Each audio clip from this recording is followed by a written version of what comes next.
بص ابو تريكه من انظف الشخصيات اللي ممكن تتعامل معاها في حياتك. انظف شخصيه ممكن تتعامل معاها في كل حاجه. اولا راجل لعيب ما جاش مصر من حوالي 50 سنه. راجل مكسب النادي الاهلي، راجل مكسب منتخب مصر، راجل عامل حاجات كتير جدا. راجل تطلع تتعامل معاه بره يعني يحترم الصغير قبل الكبير.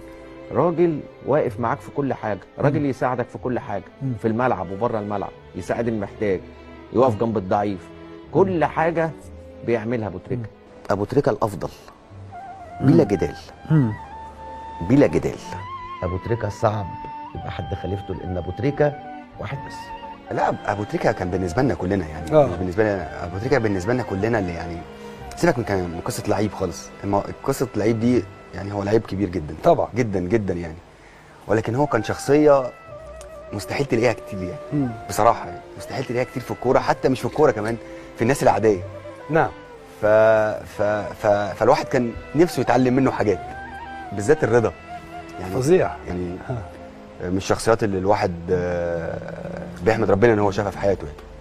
لعيب موهوب جدا، ما شفناش حاجه منه وحشه على مدار سنين اللي لعبها كوره.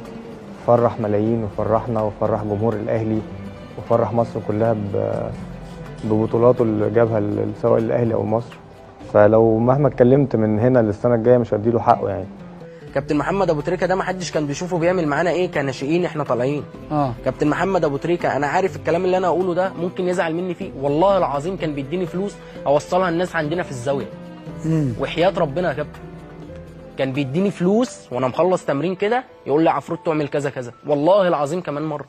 راجل محترم جدا جدا فوق يعني، مش عايز اقول لحضرتك على اللي بيعمله معانا ده. احنا اول ما طلعنا الناشئين كلها كنا اكتر من 14 واحد يا كابتن، جاب لنا جزم والجزمه عامله 3000 جنيه وعامله 2000 جنيه. احسب بقى يا كابتن. يعني الراجل مش مستني اي حاجه غير اللي هو بس يبسطنا. ده راجل يعني ده راجل كان غلبان فحاسس بالغلابه اللي زيه. فدخلت كان فاكر ماتش اهلي وزمالك لما ابو تريكه جاب كان نجم النادي نجم النادي الاهلي في الماتش ده، لما رقص عبد المنصف بوسط وجاب الجول. فاكر الماتش ده؟ فاكر يا اخويا.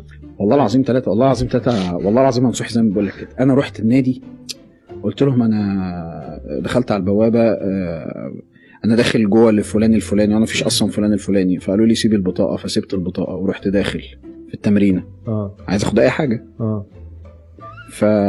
فرحت فخرج ابو تريكه ومعاه بتاع حوالي 4 5 6 7 8 9 10 صحفيين. فهم عمالين ايه، ابو تريكه قاعد وبيعمل لقاءات مع الناس، خلص مع ايهاب وخلص مع معرفش مين وكام واحد جه نجم تاني فراحوا جاريين عليه، فخلص 2 وبقيت انا الثالث. فانا واقف ففجاه مره واحده لقيت ابو تريكه خلص وانا واقف فاهم. انا رايح بقى معايا بقى الوكمان بتاعي جايب معايا سندوتشات الجبنه وجاي. ففجاه مره واحده لقيت ابو تريكه قدامي، انا قاعد قدامه وقاعدين مع بعض كده فاهم. الفكره ازاي؟ فقال لي انت تبع مين؟ فقلت له انا مش تبع حد. والله العظيم والله العظيم قلت له انا مش تبع حد، انا تبع موقع، انا بكتب في بعمل في موقع اسمه بص وطل. قال لي طب عايز ايه؟ قلت له عايز اعمل معاك حوار. قال لي يلا ماشي. والله العظيم لا لا لا لا لا اقسم بالله. خد بالك حوار مش هسألك سؤال. حوار انا كنت مجهز بقى بتاع حاطط الوكمان كده في النص. ودي بقى اتخرج اقسم بالله. قعدت تحور. انا اول حوار عملته في حياتي كان مع ابو تريكه.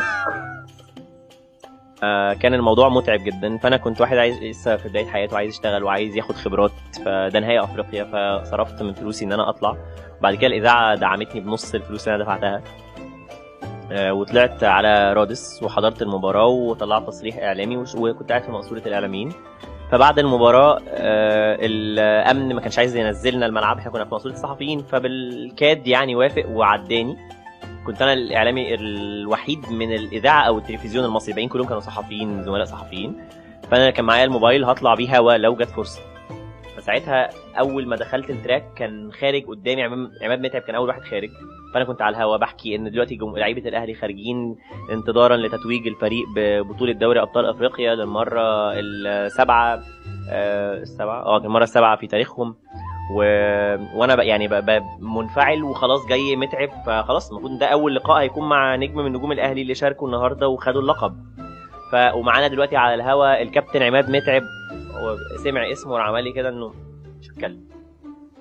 فعدى. فانا بقيت في موقف ان انا هستدرك الموقف، فقلت هو كابتن متعب مش عايز يتكلم دلوقتي. هنا وانا بخلص الكلمه لقيت ابو تريكه جه حط ايديه عليا وقال لي يلا بينا نطلع هوا. هو اللي قال لي، انا ما كنتش شايفه اصلا يعني. بخلص مع متعب بتكلم معاه لقيت ابو تريكه جاي من ورايا بيحط ايديه عليا وقال لي وبيضحك يعني، كنا مع بعض في الطياره. فقلت له دلوقتي معانا على الهوا الكابتن محمد ابو تريكه، واتكلمت معاه. كان ساعتها في كلام ان هو لما ياخد البطوله هيعتزل دوليا.